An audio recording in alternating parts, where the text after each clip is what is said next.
Hi, I'm Grace Lim, founder of Humans of Oshkosh. For more than 10 years, I've had the privilege of sharing thousands of stories from people in our community. Today, I tried something new. I set up a table at the Oshkosh Farmers Market with a simple invitation. Come tell me your story. Sophia was the first person to sign up, but she wasn't there to tell her own story. She wanted me to meet her mom, Julie. What followed was a conversation about family, sacrifice, resilience, faith, and choosing again and again to lead with love. What made your family decide to leave California for Wisconsin? My mom had a close friend who is also from California, and he always really advocated for Wisconsin because it's really cheap, work opportunity, things like that. Um, we for one tax season, we decided to take a chance. We left with only $1,000 to our name, and we came here, and yeah, we kind of just built our life ever since. So um, it's me, my husband, and my three kids. I didn't have my two other kids till we came here. My mom, my little brother who just turned 9, and then my cousins. Because when my uncle passed away, maybe 5 6 years ago, she took custody of the kids. So it's Aaron, Jacob, and Maya. Yeah. So all together now, it's 11 of us. You came here from California looking for a better life. What did a better life mean to you? Well, for me, it was to have all my family together in one place, and I was able to do that here. And I was also able to not just survive, but able to have a home, a roof, food on the table, and just having my family around. What I would say, and then we found God here too. Yeah. Julie, where did your heart for caring for others come from? My grandmother, my grandma. Tell me about her. She showed me the most incredible love in this world. She was the person that made me feel like I was someone and that I meant so much to her that I wanted to pass that love on to others as well, to my family.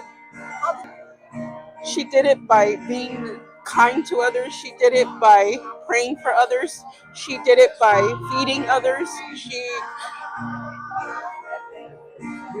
did it by taking me with her to witness all these things. She was more than my grandmother. She was my mom. No, she passed away when I was 16. And that loss was very tremendous for me. But you still carry her love with you. Yes. And I saw the situation that was about to happen. It was either they were going to get taken away by, child protective services, or I could I could take them. So I chose to take them. As a matter of fact, my hours at my job had decreased, and I really couldn't afford them. But in all honesty, God helped me carry it through. What were you doing at the time? I was a caregiver for an elderly, mentally ill person, and that's what I did for a living in order to, support my family. It changed my life because at that time, I can say that I wasn't living my life the way I should have been living it, and as soon as they entered my life, everything changed. I started to make decisions that just strictly focused on my family, and I think that's what God wanted me to do. He wanted me to concentrate on taking care of my family. And how old were the kids at that time? You're dealing with people with different injuries, different ailments, different personalities, and you don't know what they're going through, in their mind, while they're repairing or getting better, or they just need help in the home because they can't do it anymore. And for me, that gave me great satisfaction to to know that I helped someone, that I helped an elderly person, that I helped a disabled person, because I was that person once and now I am again, you know?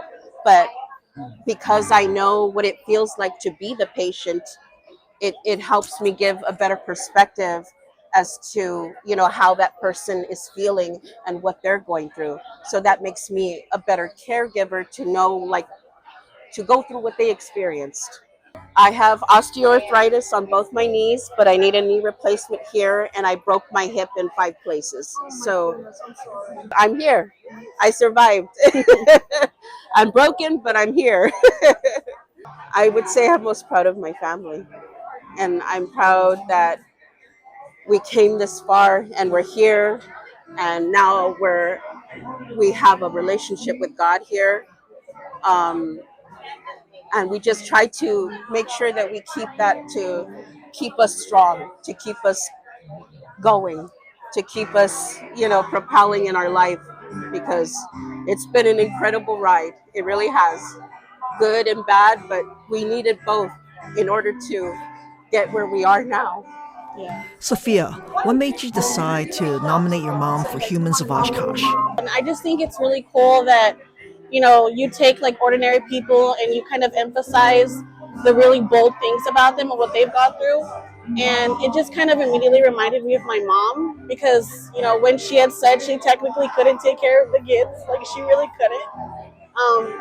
She's always put a lot of people, like even before herself, even on her days off, on her birthday, she got called in, and it technically wasn't her problem, but she took care of it anyway, and that's just the kind of person she is. And I think that, I think sharing her story too, like with everything she's gone through, would maybe help like other people or inspire other people as well. I think recently she said, and this is something she got from God, was to lead with love, and which is something like I would say we both have tempers and impatience and things like that, especially like with our kids and just trying to figure things out together as a big family.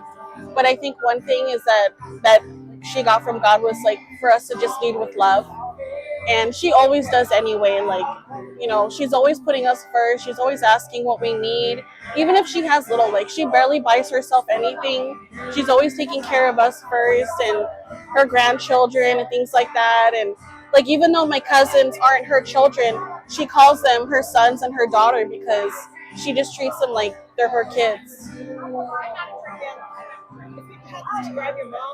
Selfless, generous, and